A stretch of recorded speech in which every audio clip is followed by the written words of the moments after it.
한 그릇 하러 왔구나. 빨리 앉아. 금방 갖다 줄게. 증오, 한 그릇 더. 최근 중국의 분위기가 심상치 않습니다. 중국이 이번 달 4일에서 7일 사이에 대만을 포위하고 실사격 훈련을 예고했기 때문입니다. 러시아의 우크라이나 침공 이후 중국도 점점 대만을 침공할 낌새를 보이고 있는데요.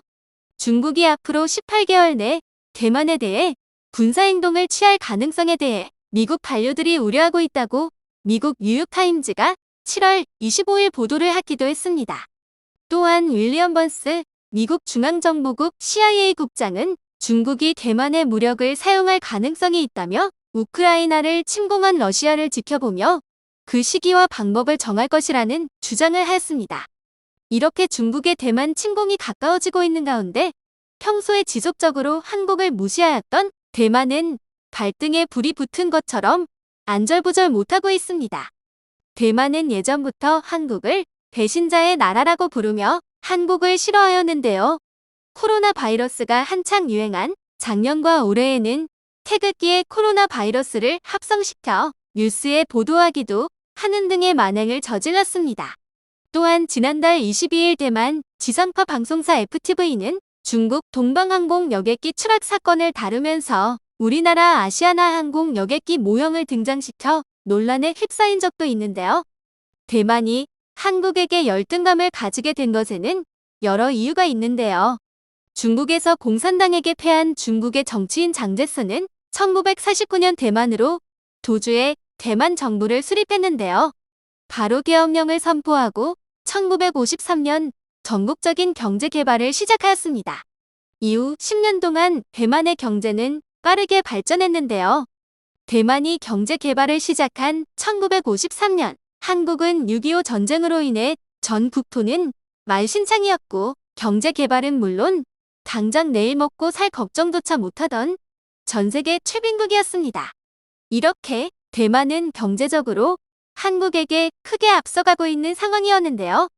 그러나 1961년 박정희 전 대통령 정권의 등장 직후인 1962년부터 시작된 경제개발 5개년 계획에 따라 한강의 기적이라 불릴 정도로 급속도로 성장해갔습니다.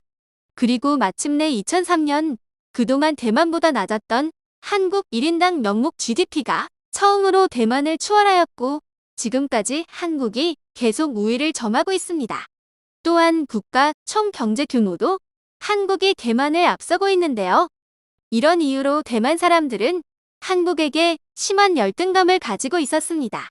그래서 그동안 한국을 무시하고 비난하고 도발한 대만이 어쩐 일인지 한국에게 도움을 요청하였는데요. 러시아의 우크라이나 침공으로 미국이나 유럽 국가, 국제기구가 우크라이나를 보호해주지 못하는 것을 깨닫자 상황의 심각성을 느끼고 도움을 요청한 것인데요.